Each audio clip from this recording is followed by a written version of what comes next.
Good evening, ladies and gentlemen, and welcome to the Board of Supervisors in beautiful King William County. Olivia, will you call the roll? Mr. Miskowski? Here. Mr. Greenwood? Here. Mr. Hanson? Here. Mr. Earhart? Here. Mr. Hodges? Here. Clerks, would you stand with me for a moment of silence while we immediately by the pledge of allegiance to the flag of our country?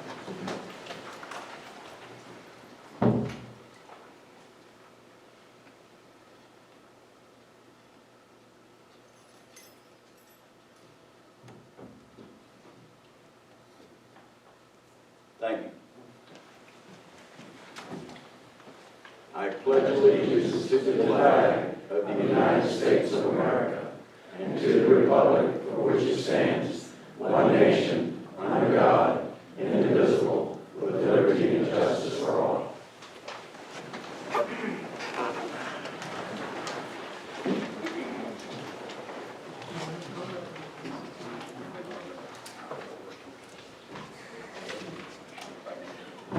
Board members, has everyone reviewed the agenda? Are there any changes or motion? I will make a motion that we adopt the amended agenda as presented. Second. Mr. Greenwood? Aye. Mr. Hanson? Aye. Mr. Earhart? Aye. Mr. Miskowski? Aye. Mr. Hodges? Aye. Next item is the public comment period. Speakers, one opportunity of 3 minutes per individual or 5 minutes per group on non-public hearing matters. Anyone that would like to speak, please come forward at this time.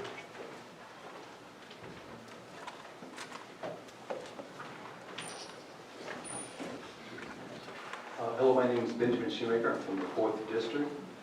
I wanted to ask the board supervisors if they could consider something for future planning, and that's maybe develop a policy internally with the board that would prevent them from badgering employees that are that have left the county. There were some individuals that posted really quick on Facebook about somebody that's no longer employed here, and I just thought it was kind of a distasteful thing. People go through a lot of changes in life. People make mistakes. People go through divorces. People have drug addictions and many other things that go on in life. And I think we, as individuals, are brought on this earth to not take people down and to tear people down, but to encourage one another no matter what. So whether we're running for office or whatever it is, it's not, I just don't like that practice, and I just would encourage you guys to consider developing a policy that would prevent that. And then the other thing, I'm just really excited right now because there's a person that I respect highly that is here tonight, Mr. Jack Wilson. He is the chairman of the Virginia Republican Party, and I just wanted to welcome him. Thank you. Thank you.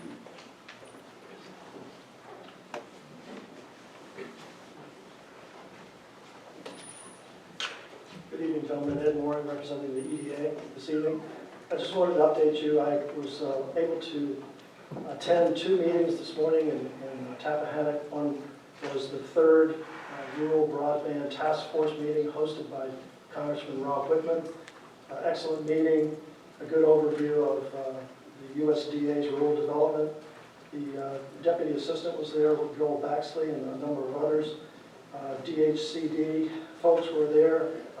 Chief Broadband Advisor Evan Feynman was in attendance. Ryan McDougall, Barbara Ransom, Sylvia Ransom, and Delegate Keith Hodges, all there. We had a really good session, and there's a lot of activity that we are going to be looking at after tonight, after the Atlantic Broadband Franchise Agreement discussion. There's a lot of work to be done by the QUIC, the EDA, and with the board's approval, we want to move out on that. I hope to be able to give you a good overview of the next work session. In the afternoon, there was a Commonwealth Connect sponsored by the Evan Feynman, the governor's broadband advisor. And it's a group that I was unaware of. I've become a member now and started hitting those meetings that are monthly. But the June Coalition meeting talks about the state's level of funding and planning and policy making. Dr. Holmes from DHCD, Assistant Director, was there. We've met before. So a lot of things happening on the broadband side. a lot of money, and it comes with it a lot of work. So we want to get a good idea of what the board is going to support us with and move right on that as soon as we can. Thank you. Thank you.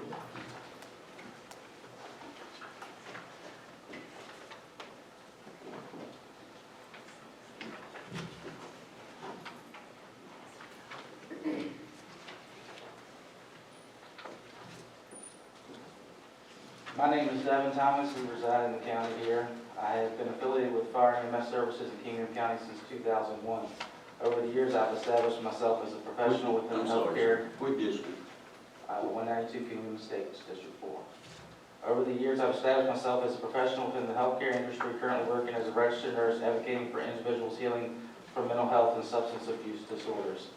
Since the termination of Andy Agner as fire chief, I have observed the following, which I feel is placing the county of Kingman and its citizens at risk. It's only professional behavior for someone of you all's capacity to answer the public for the following. No explanation given underlying the circumstances of Andy Agner's termination as fire chief. We have lost dedicated and outstanding volunteers that our county and citizens rely on heavily.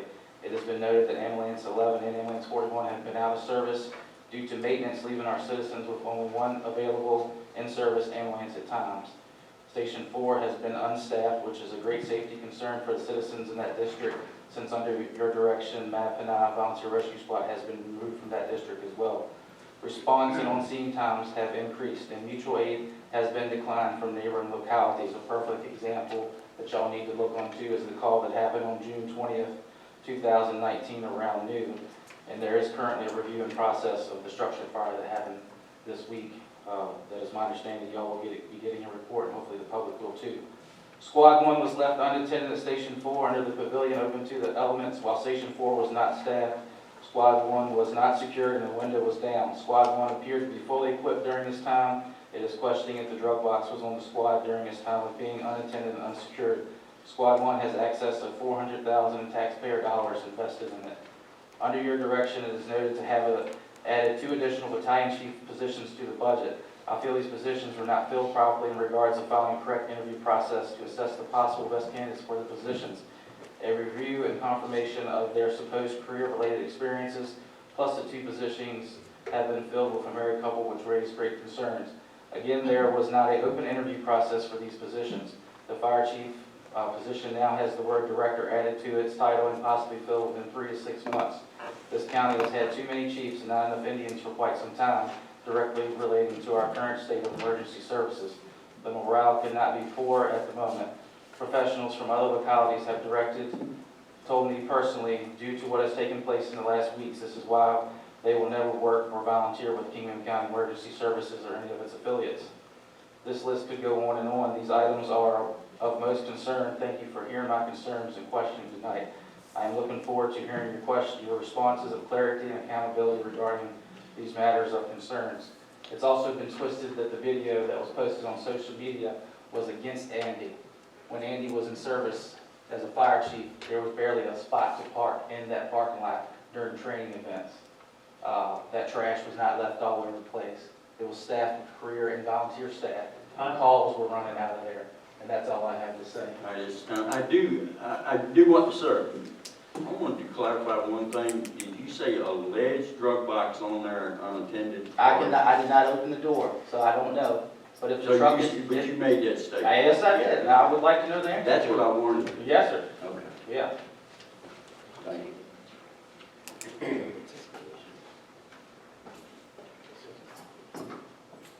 Anyone else? If not, I close the public comment.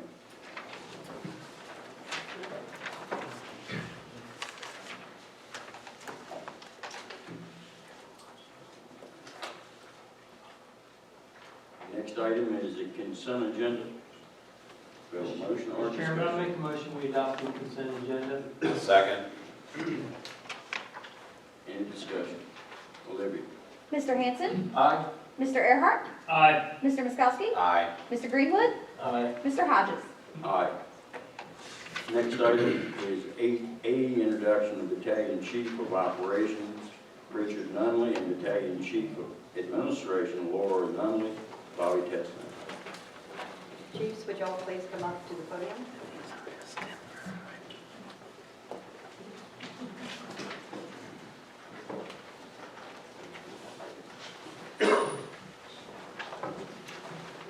Gentlemen, I would like y'all to introduce you to the two part-time hourly battalion chiefs that are going to be stationed out of Station 1.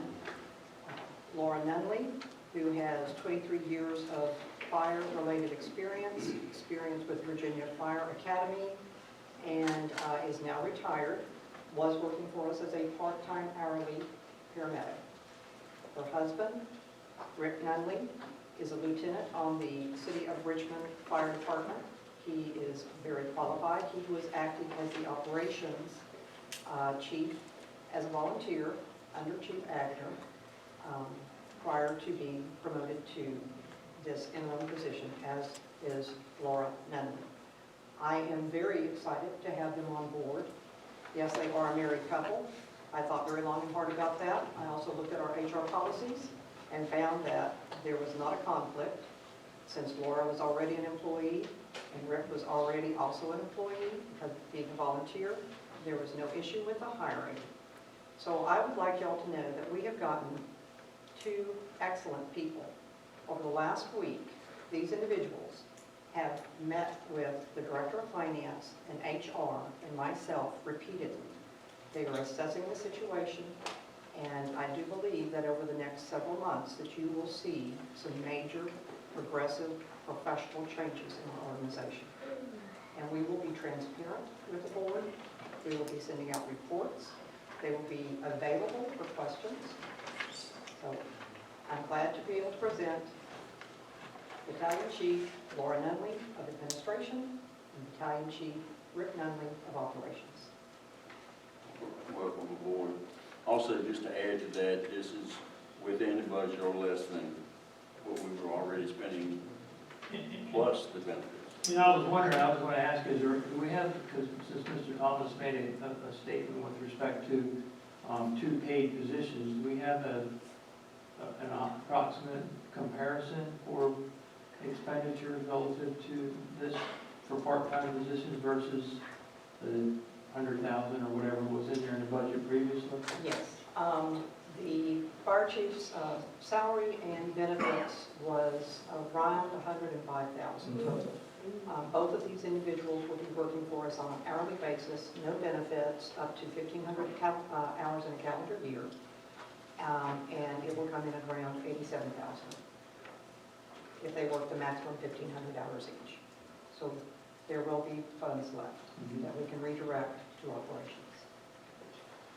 And I know there's a great deal of experience with these individuals, both with the city and at Mangy so I'm glad that they have stepped up to the plate, so to speak. And we had to do something. Absolutely. What do you think? Yes. Mr. Chairman, I'd like to, and like you said, these are just temporary positions. Absolutely. Right. To correct the statement that was made about the public, no positions were created for these. These are just filling in temporary positions to fill the slots that were empty for right now. We are going to advertise for the permanent full-time position. We will advertise, but I need to give the chiefs time to bring our program into compliance, more professional, more organized, to address some of the issues that have arisen. And I think that a 3 to 6 month period is realistic.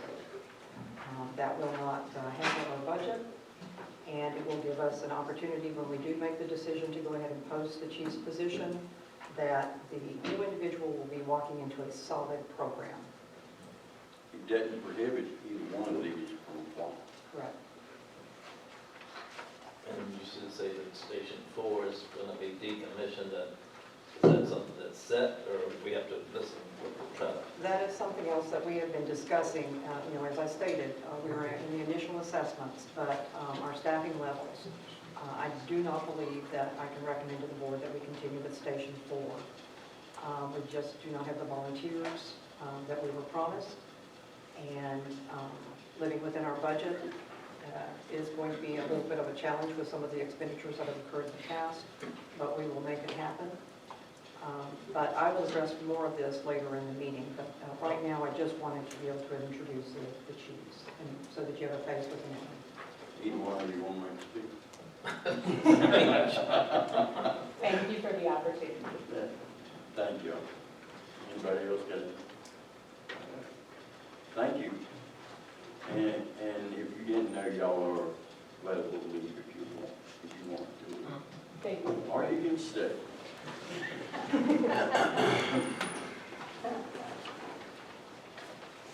All right, the next item is 9A, old business, land broadband brand and franchise agreement, Ed Moore.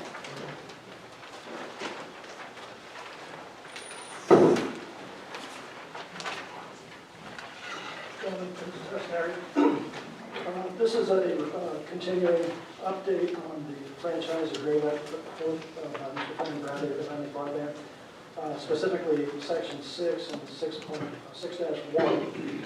It was requested, I believe, at our work session, work session, that certain verbiage be installed into the paragraph pertaining to the number of residences and a time frame.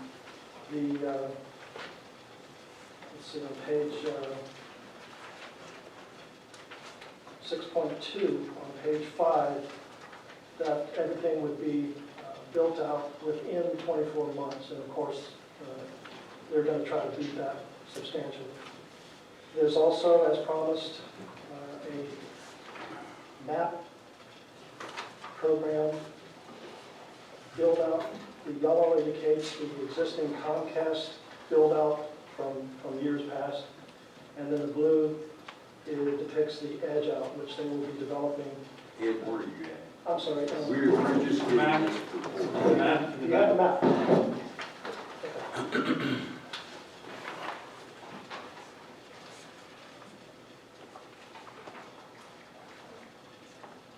So again, the blue will be a sort of an edge out. They can do a lot of this in conjunction with the work they're doing. But again, this depicts, there will have a total of about 3,000 total. When they finish this work, this will comprise about 3,000 King William residents and businesses. We're not stopping here. As mentioned, a lot of effort going on statewide and federal-wide, that we're going to continue working with Atlantic Broadband and any other ISP that wants to come into the county. But I would urge the board to go ahead and approve the franchise agreement with Atlantic Broadband, get it passed so we can move on. And again, the franchise agreement is only for cable TV. That seemed to be a little misunderstanding last time we met. But they are bringing in internet. They're going to bring in everything. High-speed gigabit, fiber to the home, TV services, telephone services. And that'll all be, if you go up to their website and peruse what they already provide to other Northern Neck and Middle Peninsula customers, you'll see and get a comparison of what will be available. is there anybody here from? Yes, Mr. Newberg. So if I could, Mr. Chairman, the map that's attached here, this is for cable. Is the assumption that fiber would be similar in terms of location? This does depict, the yellow just depicts where Comcast coax was. Right. They're going to drag fiber. They're going to install fiber to these residences and businesses. Okay. So modern gigabit fiber. This is beyond our wildest dreams on the quick committee. So the map is relative both to cable and internet. Cable, think of cable now as not old coax, but it's going to be run over fiber lines. It's just different rules from the FCC Communications Act of 1934 and 2007. They're just complying with those laws as far as the franchise agreement. Thank you. Any other questions? Thank you. We'll send this to next meeting. Go with Mr. Chairman, Councilor Stuck, any concerns that you have on the agreement? I assume you've had a chance to look at it in advance? Well, I mean, I've seen very close drafts. This is not the last draft that I sent to Atlantic Broadband, but it's, I don't know the reason. You know, I think that's just a crossing of the drafts. I'm a little concerned that the map and the way it's worked and described in section 6 doesn't accurately, I mean, if you're reading this, I'm not sure you know what was going to be served. I mean, in all fairness, I think there's an intent there. I think it can be corrected pretty easily. The only other thing is that I had suggested to the board and to others that perhaps you might want to have this reviewed by somebody who has more experience in cable franchise agreements than I do. And that was at a fairly minimal cost. If the board does not choose to do that, I'd like people to let me know that. Certainly, we could have this on the agenda at the next meeting if you don't think it needs any other review. I can certainly, I'm sure get with folks with Atlantic Broadband and straighten out any minor issues that are with this agreement. So we'll call the recommendation for someone else to look at it. That was made to the county administrator, to the chair, to Mr. Moran, that I thought would be a good idea for us. But not the board as a whole. I think that's I thought it was mentioned to the board as, or the approximate price. Yeah, it's a couple $1,000, I think. Yeah, a couple thousand. We could act on this as a work session, We have a work Well, you session can- scheduled for July. Certainly you can act on it. Remember, Atlantic Broadband is operating under franchise now. A question between franchise and franchise. I mean, nothing that, I don't see that if there's any rush to do this. You know, I understand it moving along quickly, but I don't think there's any rush to do it in 2 weeks or 4 weeks. I think they can operate and move along with what they have, what the board's already granted to them. You're not interfering with that as near as I can tell. I would be curious to hear what my counterparts have to say. Let me ask you, would this delay you in any sense? Well, sir, as mentioned, it is a video franchise. Last time we were here, we asked for some clarification on language. We thought we met that clarification, putting some deadlines on there. Obviously, I'm going to continue operating. We're already started building. It certainly would give us all a comfort zone to know that we have the franchise. We're investing a lot of money in the area, and we are more than doubling the existing footprint, and we're bringing in a fiber-to-the-home solution versus hybrid fiber, coax, and we also want to bring enterprise-level services to business in the footprint. So, I mean, I defer to you folks as far as what action you want to take. Does it have to happen? Obviously, my preference would, yeah, I'd rather get this done. Let's keep going on. But it's not my decision to make, it's yours. If there's something regarding the map, we took the county map, the 911 map that I got from the county's office, and we highlighted our footprint as to what we're building. Within that diagram, it's a pretty significant area, and with the fiber-to-the-home solution, you know, a long driveway is not an issue as it is with coax. We can push that stuff significantly further than can a coax drive. So, you know, again, I defer to you folks what you want to do. We can continue coming back every month or whatever you want to do. It's not my call. I'll be honest, I don't see any reason to delay action on it based on what we saw last time, what's in this draft here, and the feedback that we got. I think what's been, you know, when I was reading it, of course we didn't get this until right now, but, you know, just the 2 points that we had hit on at the work session that we wanted to see, you know, an exhibit, and that we wanted to have a deadline time to build out once an adjoining area became eligible. We've got that. You know, and everything else is from agreements that they have with the other counties in which they operate. I would hate to see this delayed. So I personally would like to see us go ahead and move forward with this tonight. Mr. Chairman, again, Councilor Stuck, was there something specifically maybe that you Well, let like? me give you an example. Okay, section 6 refers to the present unincorporated areas of the county as shown on Exhibit A. Okay, well, the present unincorporated areas of the county don't need to be shown on Exhibit A. They are well known to everyone, the unincorporated area of the county.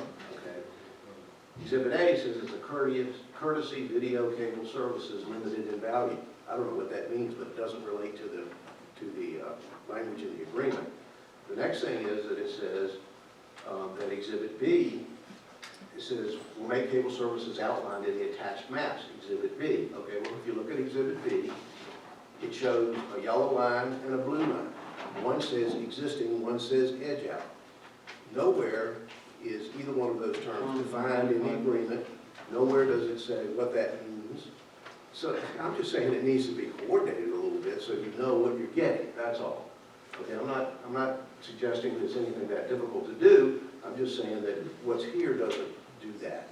You know, if you want an agreement, if you want to have a franchise agreement, there ought to be some way to have someone outside of this room look at it later on and say, well, where are they supposed to serve? What's this edge out? What's this blue line? What's this yellow line? You know, and that just requires a little additional language in section 6, in my opinion. And I'm not complaining about the map itself, but something in section 6 that clarifies how that map ties into what the service area is. The other terminology in here, yes, this is what they have with other jurisdictions. And you have very limited authority under state law to deal with cable issues, and I'm not suggesting that you do. Can do much more than this. However, there are some customer service standards that I've done a few of these in the past, and again, the law has changed some, but some of these customer service standards are fairly minimal. It might be that something a little more robust would be appropriate, but again, I'm not the expert in that area. If you don't want to spend the money and you're comfortable with doing what everybody else is doing, then I would suggest that the best thing to do would be to modify section 6 to clarify exactly what's being served.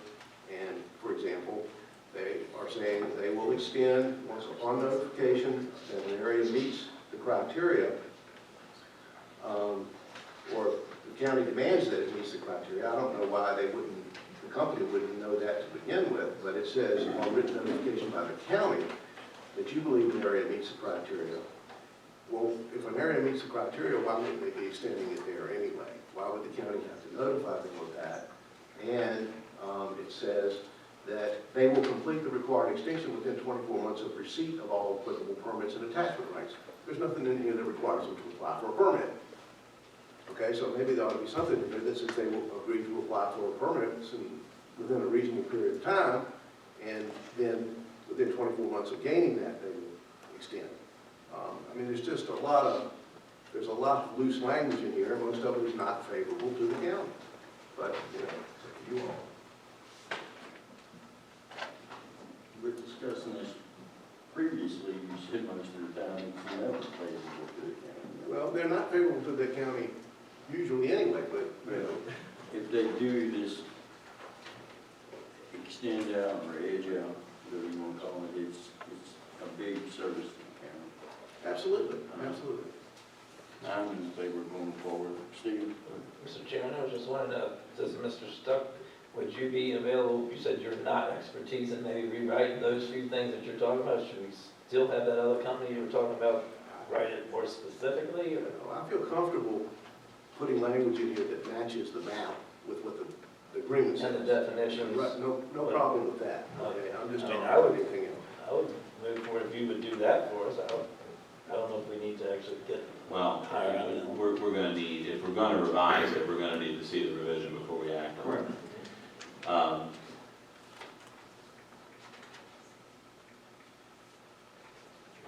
Mr. Hanson? You're okay with no definition? I think, frankly, I agree with Mr. Earhart and Mr. Stuck. A little bit more time, sure that the franchisee would not mind putting those issues in.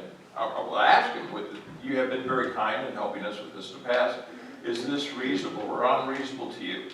Well, to be perfectly honest, we'll do what we need to do. Addressing the customer service, the FCC outlines exactly what standards we have to live up to. As a business, if we aren't doing the job, we're not going to keep customers.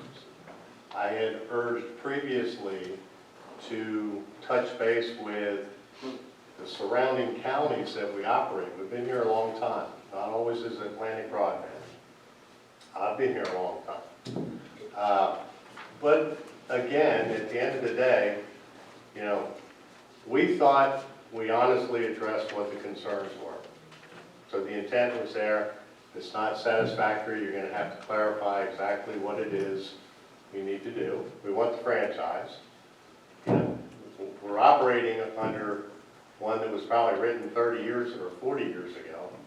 What you have before you is very similar and in many cases identical to what we already are operating in Virginia and your neighboring counties, with maybe one or two minor things. The map typically, in the past when we've gone after franchises, we'll come in and say, okay, this is the area we're going to build. We put it on a map. And then after that, the franchise addresses extensions to the point about permits and such. I can't attach to poles. I can't run in VDOT right-of-ways without paying the fees to them. So I can't build anything until I go through the process.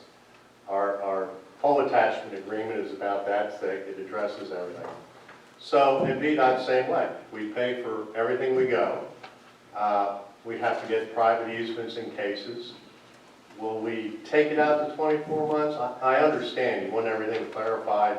You're an attorney. I get it. But, you know, we'll do what you need us to do. We definitely want the franchise. We're excited to be in the area. We want to get the thing rolling. I just need a little help on clarifying exactly what it is you want, because I really don't want to keep coming back and then have it pushed off and pushed off and pushed off. My understanding from our county attorney is that he had not seen this draft until tonight's meeting, which is understandable. Things get misplaced, they're misrouted. But the issue that he was asking with regards to, here's what I understand, that if we go ahead and resolve this and take it this as it is, that somewhere down in the future, near future, whichever future, if we have to take you to court, we can easily go back to this document and say, well, this was what was given to us on June 24th, and these were the yellow lines, and these were the blue lines, and this was presented to us by the franchisee, and they're not, if it would get to that, they're not acting in good faith. But that hopefully will never happen. Again, because this is on records now, and it'll always be in the records. I don't know, and I understand Mr. Suck's position, if it's worth waiting or taking more time to add that to the section 6, just saying, well, the blue lines mean this and the yellow lines mean that. If that's the thing, that's the issue that would hold us up. I'm open to whatever it takes to resolve it. What do you want in it, because it is vague to me, exactly what we're asking, other than what you just said. I've exchanged emails with Fran Bradley. I'd be happy to talk with you. I also talked with your attorney. I can't remember the person's name, to be honest with you. But I'm happy to, I don't think it would take a 15-minute conversation to get the language in a way that, I mean, it's reasonable to me, and the company should want clarity too about what they're agreeing to do, as well as the county wants to know what they're agreeing to do. I'm not trying to dictate what you're agreeing to do. I'm just trying to write down to get clear as to what you're agreeing to do. No, And I don't know how take very long if we can have some direct communication, but I don't know how the communication is flowing. But, I'm certainly available, as soon as tomorrow. So, I mean, it's not like it's a big deal. Yeah. Okay. Then let me make I'm this, open to whatever you guys want. good. Let me make this presentation for consideration, Mr. Chairman. Let's have, in accordance with what our county attorney has just said, looking at section 6 and the franchise is standing here and say that they don't mind doing this. let's go ahead and get this language cleared up as best we can so that we will not have this issue in the future. So my suggestion would be, let us support Councilor Stuck's suggestions and recommendations, and when next we meet, we can close this thing out. July 8th. Yes. Work session, yeah. Well, Councilor Stuck is saying it's only going to take 15 minutes. The franchisee is saying similar. I would presume that that would be a good time. Think about 8, that's what you want. Yeah, but we need to have it before the 8th. Understand? Several days. Okay. That sounds right. Yeah, that gives you a couple of weeks. I think regardless of how we get the consensus, when I think it's 3-2, either way you look at it, so I guess this is put off to July 8th work session with it presented to the board, I don't know, what date, a copy of it for review. We will have the board packet no later than July 1st. So that will be a week ahead of time. I thought you were Either in the that. Friday before.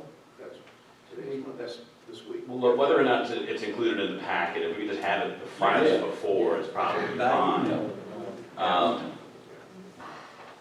I would prefer unanimous.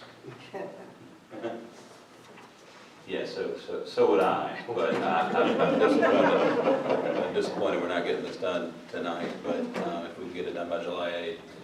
Well, apparently there was some email back and forth, and, I certainly don't want to vote on something that is not supported by legal counsel. Neither do I, and I'm not going to press that, that's fine, but I want to get it, done. This is I agree, important but to, lawyers. this is important to a lot of people, so I want to get it done. Can they not have it start? Mr. Chairman, I would like to make a motion that we defer this to the evening. July 8th, I'm sorry. Which For second? vote in July. For a vote on July 8th, yes. I would second that, Mr. Chairman. Olivia? Mr. Earhart? Aye. Mr. Miskowski? No. Mr. Greenwood? Aye. Mr. Hanson? Aye. Mr. Hodges? No. Right, but it is carried over to July 8th with the return to us no later than the 1st. Thank you.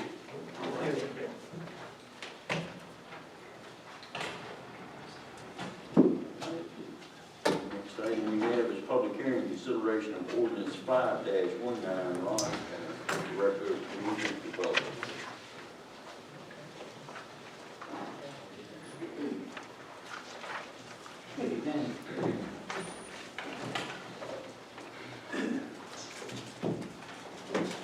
This is for conditional use permit 01-19. The owner and applicant is Coastal Farm Services LLC.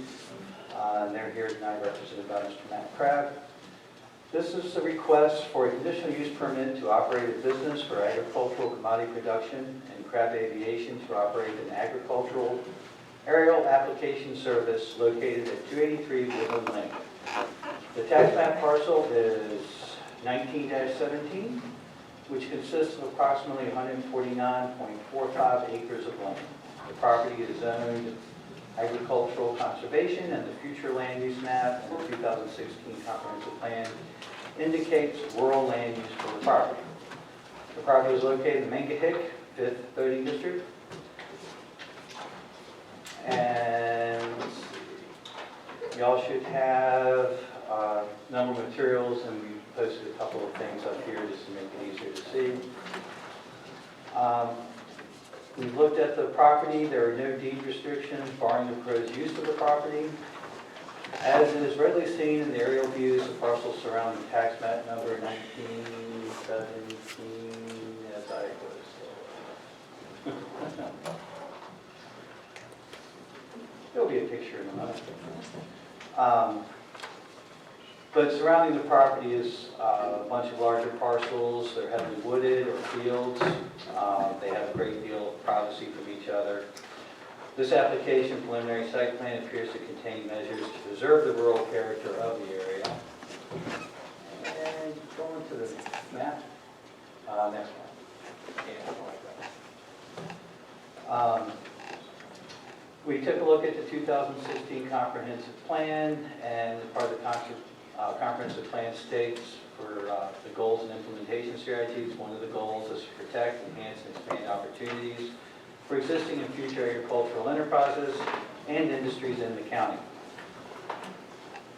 This project meets those goals. As it stands, the application is in compliance with the 2016 comprehensive plan as indicated above. We looked at the actual conditional use permit. The designation of a use as a conditional use in the zoning district means that the use may not be appropriate in all cases depending on whether a couple of conditions can be met. This location is appropriate, not in conflict with the comprehensive plan. Staff feels that the conditional use permit complies. The property is, not complies, sorry. Property is zoned agricultural and is designated rural. Public health, safety, and morals, general welfare will not be adversely affected, and there are no issues that we have found. There are adequate utilities, off-street parking facilities. The layout, that's it. As you can see there, the layout depicts the location of the grassed airstrip and existing building in relation to the adjacent properties. There's plenty of room for parking, and there will be additional trips in and out of the property, but nothing major. Ron, where's Seven Springs at? Is that the one over to the right? Identified on the map, so I'm trying to. On the bottom where the big driveway is. You see it? There we go. Okay.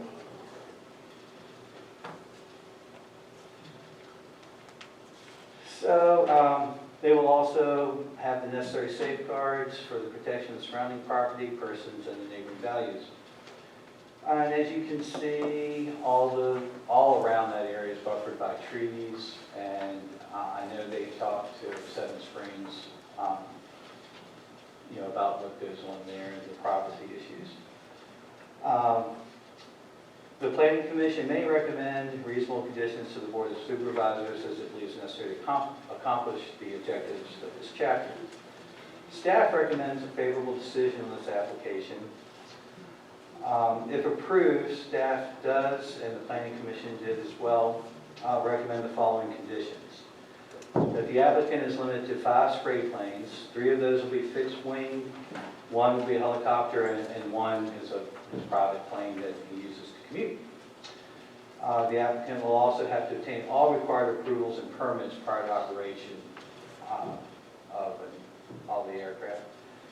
The development shall proceed as submitted in the site plan dated March 29th, 2019, and include as part of this packet. Number 4, they can only operate dawn to dusk, except in emergencies. And number 5 condition, they will follow the standard aviation pattern, which is from the south. And there was, during the public hearing on this, Mr. and Mrs. Cleo Gaston did speak. They own a piece of property at 7161 Dabneysville Road, which they rent. They expressed concerns about noise and whether it's going to impact their tenants having this operation there.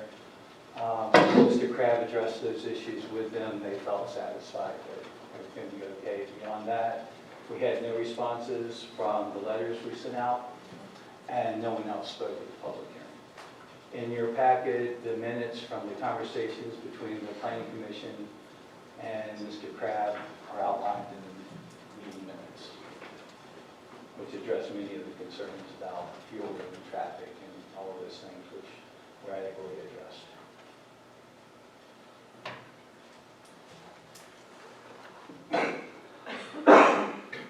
So this issue, the flight patterns of the aircraft and such.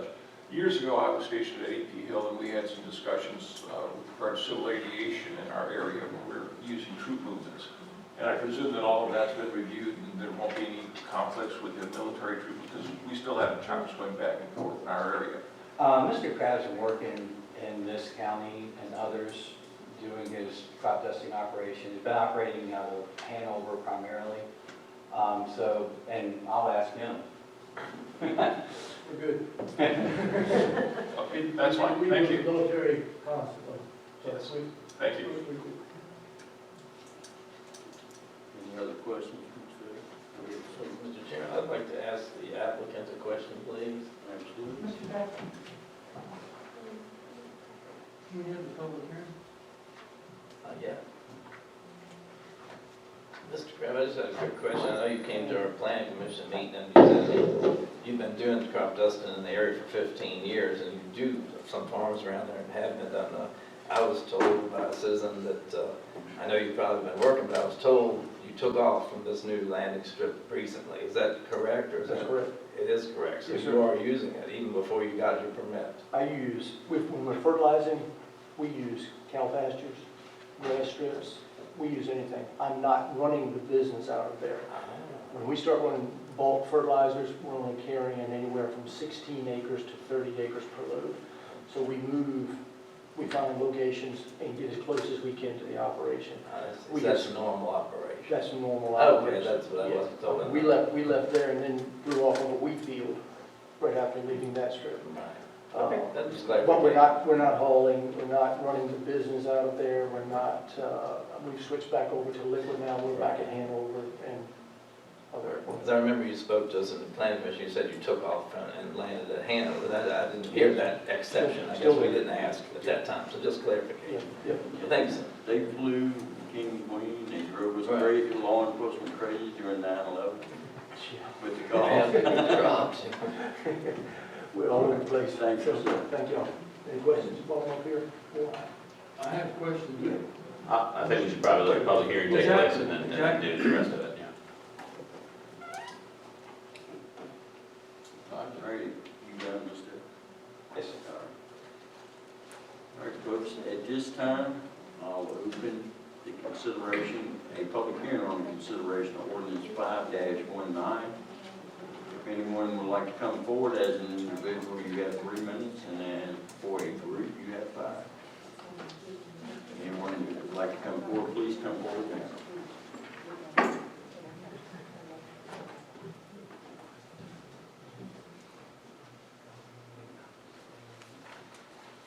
Make sure you have opportunity, but I see no one coming forward, so I'll close the public hearing.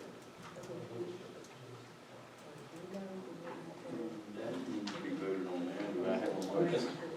Hold on, Mr. Earhart had questions, and I had a couple as well. Somebody's already grabbed the applicants Back here. up, please. Yeah, absolutely. It's a redo. What's that? Wait, now it's your part of the public. Okay. All right, so my first question is, I'm trying to, maybe you have to fill it out this way every time, but I would have thought you would have just put NA. I've been told that you're going to use the existing grass airstrip out there. Yes, sir. There's not going to be any new construction. Not to my, I don't plan, I mean, I have a building out there, a farm building. I'm farming. I am clearing land for production agriculture. Because the application to the FAA, as well as their July 2018 letter, specifically says that the consultant application is for to establish / construct a new runway. That's what it's grass, a grass strip. See, I own one in North Carolina too. I filled both applications out the same way. I own another airstrip in Elizabeth City. I'm not gonna say I filled that out correctly for the FAA, but it's constructed. It's a grass strip constructed. So, When it comes up on the sectional, on the aeronautical maps, you have a restricted, it's a private strip, it's called, it has a big R on it, restricted. That means you can't land there unless you have Okay. permission from the owner. So when they're saying new construction, that's not an existing, there is not an existing runway there. So it is new construction with the FAA. okay, so it's not They have- identified as an airstrip now? Is No, that sir. what you're saying? No, sir, Okay. it's not designated as an airstrip now. Okay, so maybe the description would have been to use the existing grass runway or something like that. So I'm just trying to understand, because like I said, this identifies something new and Understand? gets into disturbance and whatnot. I have a couple other questions, but if you want to go back and forth or... I was just curious if this is going to be adding any employment by bringing on this site. You created Possibly, it. it possibly can. I know I need to hire about 2 more people right now, maybe 10. We're seasonal. That's what we are. Currently, right now, I have 6 full-time, 7, and 1 part-time. And I am looking to add 1 more person. We deal in helicopters, so I'm looking to put another crew on. The resolution, item 2, says the applicant will need to obtain all required approvals and permits prior to operation. What type of permits and approvals necessitate obtaining? You have to get a permit from the FAA yet, or No, sir. is all FAA paperwork done? Yes, sir. Okay, so is there some document somewhere filed with the FAA that identifies how many, what type of planes are going to be located here? No, sir. These were recommendations, I think. The FAA, to my knowledge, they don't care. As long as, in reality, I don't have to register an grass strip if I don't want to. I chose to do it. I chose to do it in both locations, so it's registered on a map. So you can see it, basically, what it amounts to. But as a private strip, there are numerous private strips around Virginia. You fly over and you're like, hey, there's a strip there, and it's not on the map. Okay, so the business plan or operational plan that's filed with the county, does that identify what Yes, is sir. housed there, or what? Yes, sir. Okay. Farming operation and a crop dusting operation. And that identifies the planes, type of planes? Yes, sir. Okay. All right, I'm good, those are my questions, thank you. No, sir, I'll go ahead and make a motion that we adopt ordinance 05-19. I'll second it. Any further discussion? Olivia? Ordinance, okay, so we're not, all right, but not the resolution No, of you never get 1936. the ordinance, the resolution, that's the amended. Okay. Olivia? Mr. Miskowski? Aye. Mr. Greenwood? Aye. Mr. Hanson? Aye. Mr. Earhart? Aye. Mr. Hodges? Aye. Thank you, sir. Thank you. Welcome to the council. Thank you.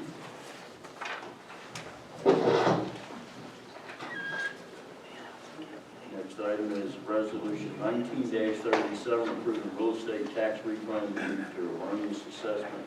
Edward Worthing Green, Daniel Stuck, County Attorney. Okay. Mr. Chairman, this is just your standard tax refund request with a slight wrinkle in that this is for a disabled veteran, and the question arises as to how far back in back taxes can be refunded. I outlined in the memo put it in bold type what the issue is. They're entitled to the exemption if they qualify. The commissioner asked for a refund back through 2015. By state law, the board is only authorized to do refunds for the current tax year and 3 years past. The commissioner provided you with some information from the state that indicated that some other jurisdictions, she indicated that some other jurisdictions might be going further back. The information she provided you, policy guidance was that it's up to the locality. My interpretation of the constitutional requirement and the lack of statutory authorization is that you would be limited to the 3 years back.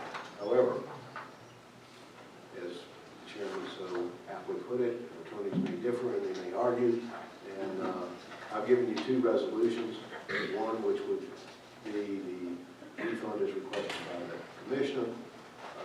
The second would be the refund that would be limited by the General Assembly's action of limiting it to 3 years. The difference between the two is about $1,200, give or take. And so I may put this out for your review and consideration because it appears to me that you are the final determiners of what that constitutional provision and that statute means, absent a court decision, and I was unable to find one. But it seems to me that I did include a copy of the constitutional provision. And unfortunately, the General Assembly is not always as detailed about adopting laws as they should be when they have constitutional provisions. And so they don't include everything. And tax exemptions are strictly construed. And so it'd be my interpretation that you have to limit it to 3 years. But again, I've given you both, so you all can make the decision. Be happy to answer any questions.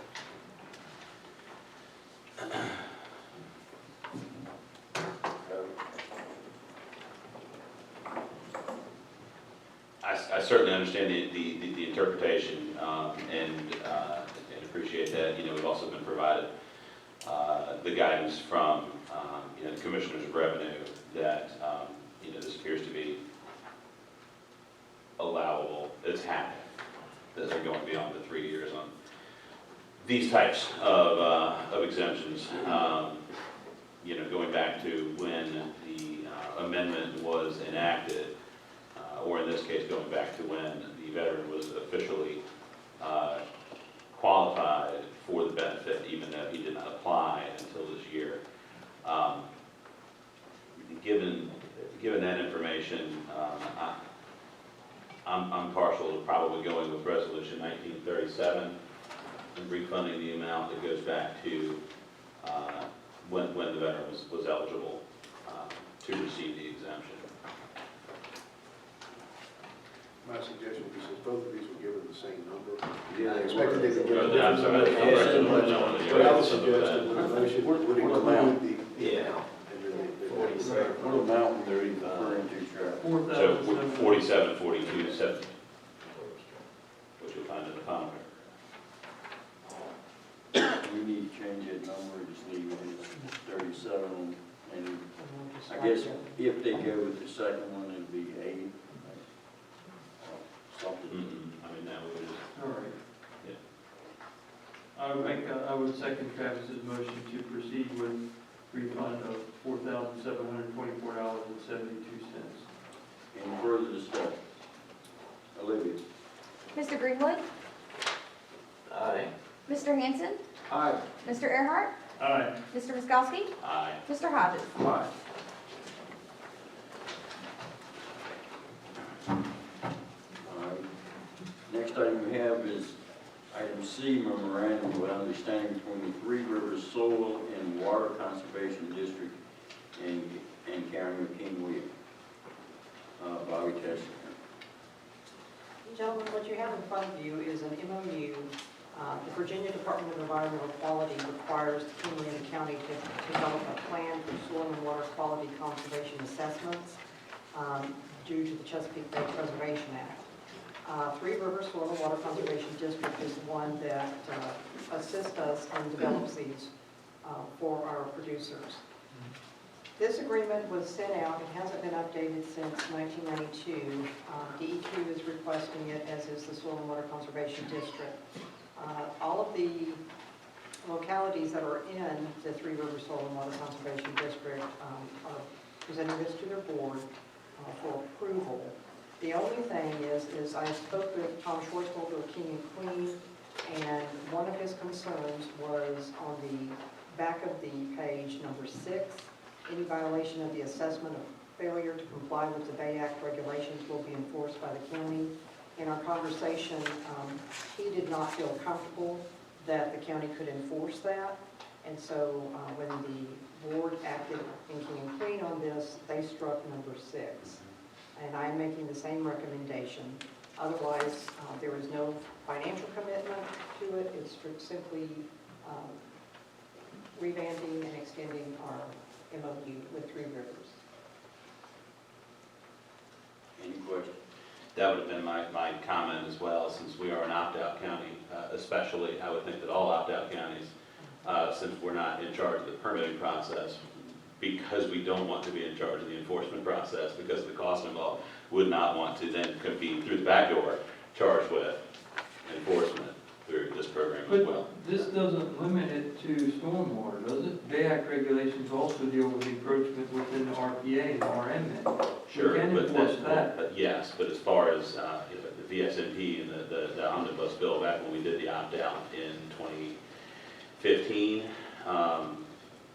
you know, this falls into that whole I guess suite why of wouldn't we bills say that wrapped up any into violation- one. Any violation of the assessment or failure to comply with stormwater provisions of the Bay Act regulations? Well, I guess I'm not, we would still enforce it if someone clears an RPA or something. And that's part of the Bay Act regulation. But we don't want it codified in a way that obligates us to something that we have opted out of being obligated to do. But That's just what the way stormwater I is would not. say it. I understand that. The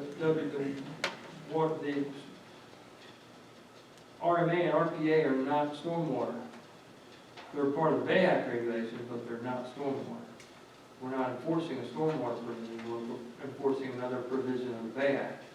It's like saying we're not gonna enforce excessive speeding, but we're gonna enforce speeding. Yeah, that's not the point, is again, that there's going to be things, components of this assessment where enforcement is not our job.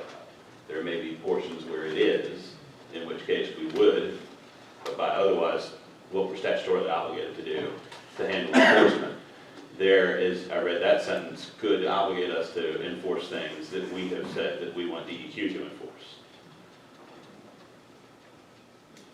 Does this limit us in our ability to enforce infringement in RPAs or RMAs, Dan, for stormwater? Well, I think all you're doing by taking it out, you still have enforcement authority that you have. So I don't really think you Okay. change, you know, should there be a violation of the RMA or the RPA that you feel deserves enforcement, you can certainly still enforce it. It just doesn't commit you to every act that, you know, you may not have, for some reason, maybe a stormwater issue or something that you chose not to enforce. So I don't see that really taking it out makes it. Okay. Anyone else? All right, and the dates are accurate in here, I'm assuming will begin July 1. It's a new fiscal year, is that right? Correct. On item 4, 27. Well, second item 4. So do we need to make a motion that this is approved with? We probably make it the easier way, right? Motion and second. Ma'am? But do we have to identify Yeah. remuneration? Since we have 5, 7, 8, or is it just assumed this is strict? I would prefer to leave it as strict. Okay. Yeah, and adjust those to 6. Just the enumeration is what I'm saying.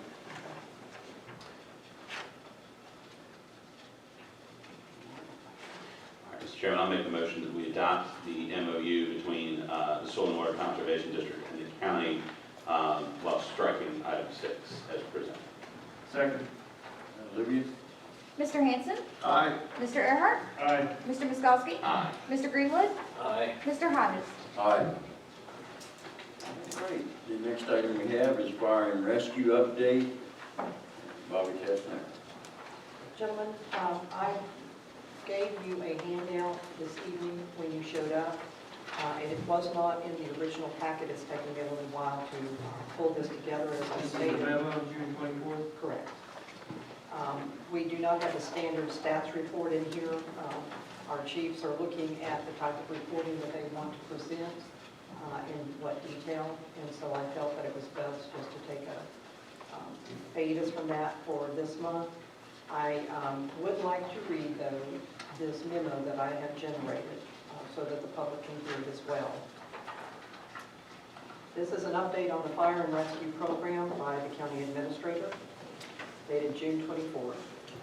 The change in leadership within the fire and rescue program for the county has resulted in a reassessment of the program. The county administrator terminated Mr. Agner on June 10, 2019 from the position of chief of fire.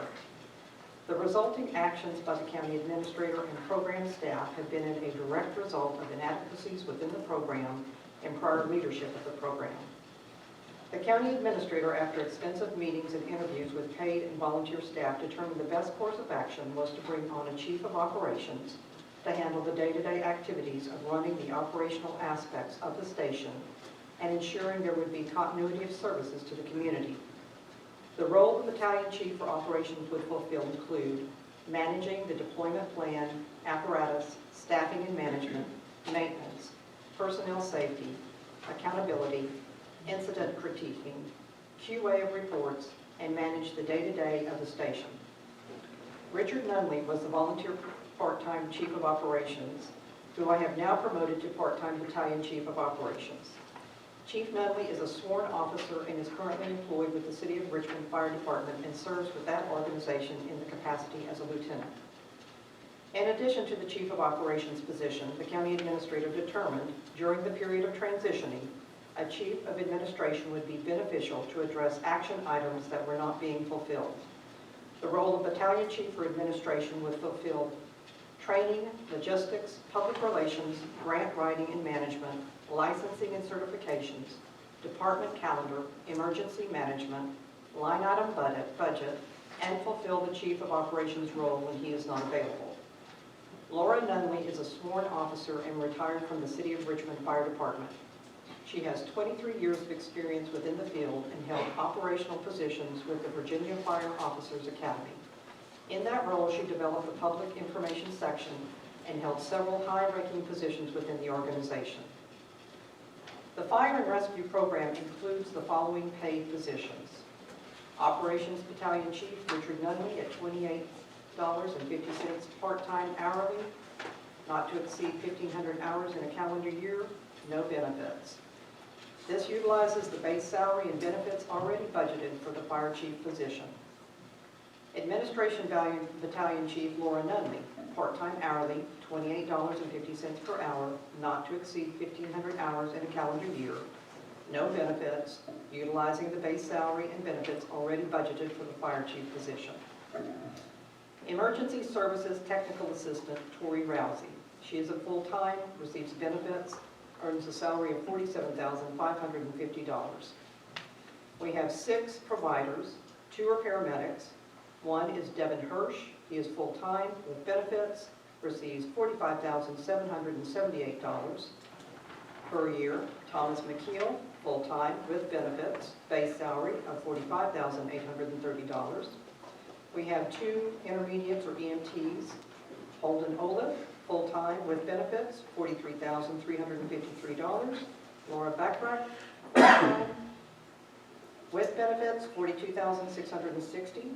We have 2 EMTBs. The first is Courtney Kurtz. She is full-time with benefits. Her salary is $40,212. And the second is Kayla Boyd, full-time with benefits, $40,212. Part-time hourly medics, we have 6 paramedics. They earn $20 an hour.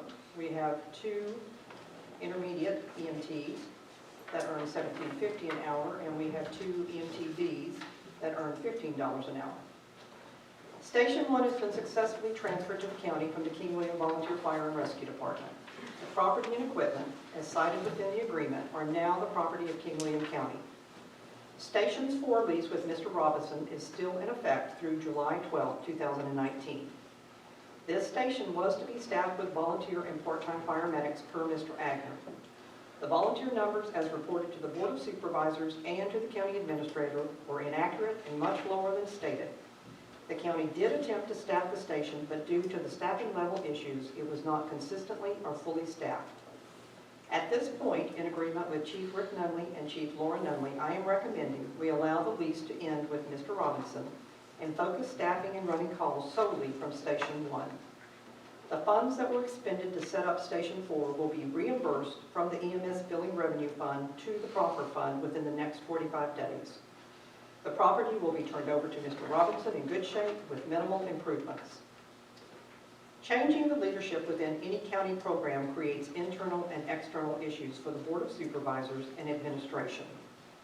The decision was made by the County Administrator. The Board of Supervisors were informed as promptly as possible, and new leadership has been put in place to maintain continuity of services and provide leadership to the staff. Over the next 30 to 45 days, Chief Rick Nunley, Chief Laura Nunley, County Administrator, Director of Financial Services and Human Resources will work closely to determine the well-being of the program and what issues can be addressed in the short term, and those that will require a longer-term solution.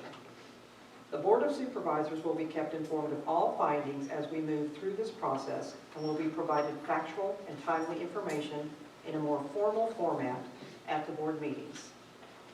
That is my statement to the board on the fire and rescue update. Yes, sir. Mr. Chairman, Ms. Harry, This obviously was handed to us at the beginning of the meeting, and I think this is probably going to be one of the most critical documents any of us have seen in this county this year.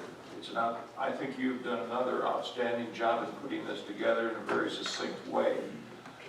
Just to ask you, when would this be available on the internet so that the folks, instead of asking me 100 times what's going on in this, I can just direct them to the internet where it's at? We will post this first thing in the morning, so it will be out on the board packet. Again, Mr. Chairman, Ms. Tester, this is a very excellent document. Thank you. Anybody else? Are we going to discuss any of the questions we got about events this weekend? I don't think it is totally finished. All right. Chief Nunley is met with the sheriff today, listened to the dispatch records, and is still working through discerning, how things played out. But we did respond within 45 seconds of the call, leaving the building, but he will have much more detailed documentation that will be in writing and to the board and made public, since there are concerned citizens that think that we are not fulfilling our obligations. And Walkerton, if I remember correctly, was there within 9 minutes of the call. We had great support. Well, that's still Walkerton's first due for fire. So that's a good response. I know we had a lot of units come out, and I know New Kent was one of the ones responding. New Kent, West Point, Walkerton, Engine 1. Station 3 is right down the road from me, so I took the opportunity to go ahead and ask if they had observed anything unusual, because I know how long it about takes them to get there. They told me how long it took them to get there, and Engine 4 was on scene before they got there, which would put it, everyone that I talked to in New Kent agreed that would put it right about the window that would be appropriate for a response from where they were coming from. So, that's the feedback that I got from people that I trust. So I'll be interested to see what the sheriff has to say ultimately on that. So, thank you.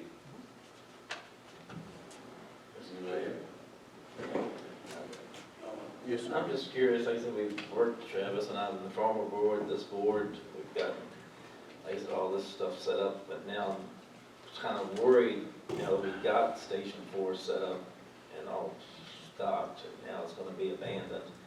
It was a good deal, and since we let go Mattapana, are we going to have trouble, like the citizen said, since it's not gonna be any coverage in that area? There's no way possible that I guess that's sort of this reassessment, 30 to 45 days. There's always a way if they're able to stir up some more volunteers.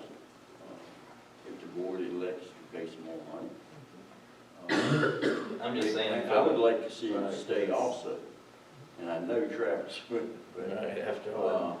the thing is, if you don't have personnel, it's no sense having an empty building. Right, but we put money into it, and if we give it back, then we have to get it back later. I'm just thinking maybe. We paid no rent, we only paid utilities. I know, but that's still nothing. If we I made know. it, if we created a new lease, we could That's make gonna it. be reimbursed, as you said, through EMS building. Right, but still, it's still no coverage. But anyway, that's Yes. just something. You're right. Mr. Chairman, one last thing. In case any of you are interested, you notice the fire equipment parked over here. My understanding, Ms. Tessner, is that's now surplus equipment, so if you know why don't you explain what's going to happen to it? The Yellow Fire engine is from King William Volunteer Fire, and it has not been operational for some time. So we're going to be surplusing that. There was also a Sheriff's Crown Vic that had been taken to the station that will be sold, as well as the Trailblazer that the technical assistant was driving. So those 3 vehicles will be sold, and because of the cost of doing business with fire and rescue, those funds will be reinvested in operational needs for the department. Thank you, Mr. Chairman. Ms. Tessner, anybody else? All right, at this time, it's Board of Supervisors comments, and I'm sure Mr. Earhart will start off. Sir, well, this is listed first. Okay. Yeah, good crowd tonight. Thank everybody for coming out. Hopefully some of the concerns have been addressed tonight. I know a lot of people want answers, and, you know, we're constrained on what can be given out with respect to personnel or closed session. So bear with Ms. Tassinari as we move forward.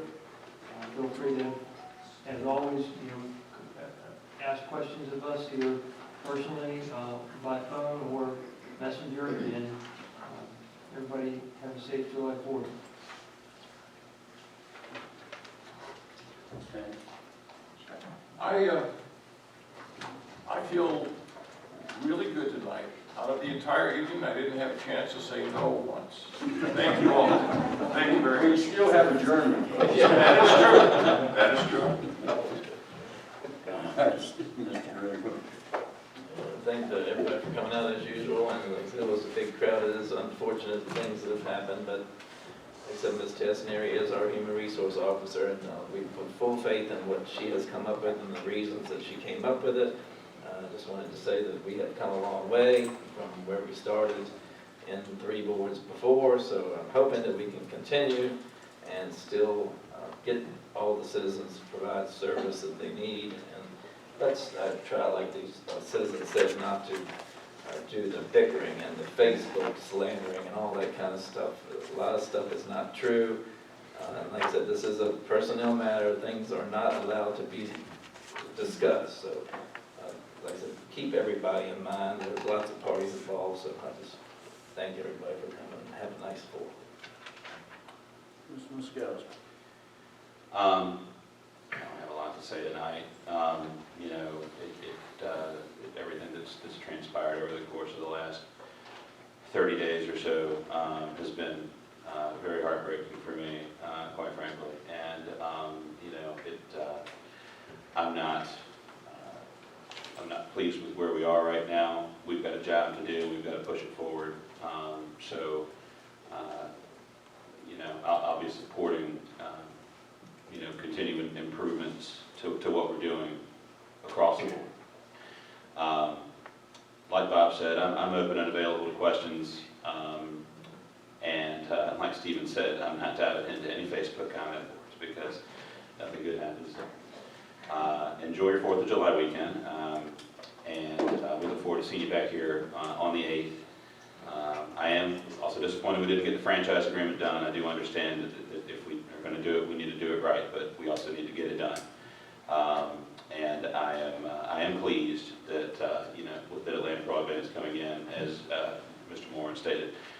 When we started the Quick Committee a couple of years ago, the things that we've been able to accomplish and have happen here in the county were beyond our wildest dreams at the time. So that is a very exciting development, and I'm very happy for that. So thanks for coming. Have a good evening. I definitely won't hold you very long, but as I've said before, we're going to do what we have to do to make a professional operation.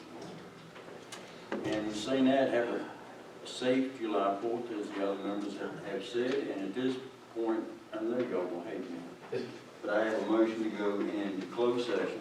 Second. In accordance, did I hear it say? Yes. In accordance with section 2.2 3711 A and 7 of the Code of Virginia, I move the Board of Supervisors convene in closed meeting to consult with legal counsel and consultants and our staff on a matter of probable litigation in which the county may be involved. Has there been a second? No, Second. it was second before I read it. Oh, sorry. That's what I thought. Mr. Earhart? Aye. Mr. Miskowski? Aye. Mr. Greenwood? Aye. Mr. Hanson? Aye. Mr. Hodges? Aye. Folks, we'll be back shortly. The only thing is, I don't want to jinx it.